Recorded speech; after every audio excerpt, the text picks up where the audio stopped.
என்னையா கோவில் தூத்த காரணம் என்ன?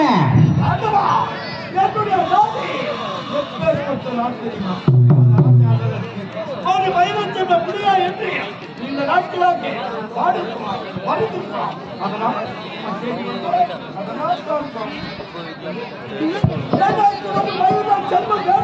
மழலை செல்வம் வேண்டுமா? அது யாருடைய அம்சத்தில் வேண்டும்? எனக்கு ஒரு பாக்கியம் வேண்டும் ஐயா. பட் இந்த கரையறை கடவை துதி செய்து சக்தி அம்சத்தினால் பிள்ளை வர கேட்டிருக்கிறார். இப்போதே பார், சக்தி அம்சத்தினால் உனக்கு பிள்ளை வரும். நான் கனியாக கொடுக்கிறேன். இந்த கனியை எடுத்து சென்று உன் மனைவியிடத்தில் கொடுத்து உன் மனைவி புசித்தாயானால் நிச்சயமாக சக்தி அம்சமே பிறக்கும்.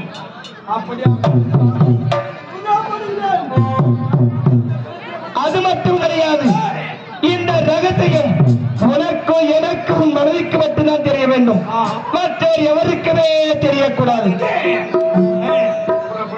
அப்படி யாராவதுக்கு தெரிந்துவிட்டால் உன் சிறப்பாகப்பட்டது 1000 சிதறி போய்விடும்.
மனசுக்கு ஒரு பாவத்தை செய்யாத அம்மா அம்மா பால் குட்டி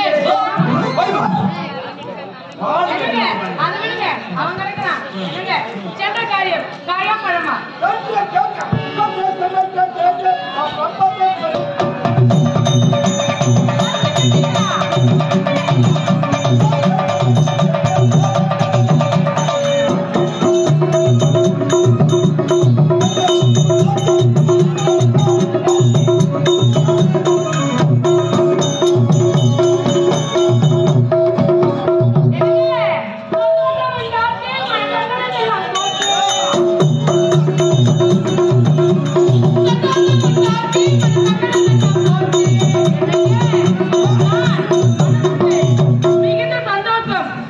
சுத்தி கிடக்கிற அங்கங்கள் அனைத்தும் தீர்த்து விட்டேன். உள்ள போனோம்னா அந்த கப் கைக்கு வச்சுக்கலாம்.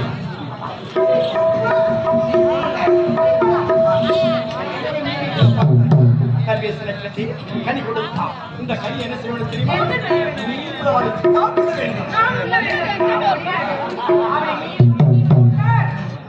இம்மா நாள் நீ குடும்ப குளத்தை போய் சொல்றாரா? இது மூலியமா பேசாத மரியாதையா உள்ள போயிடும்.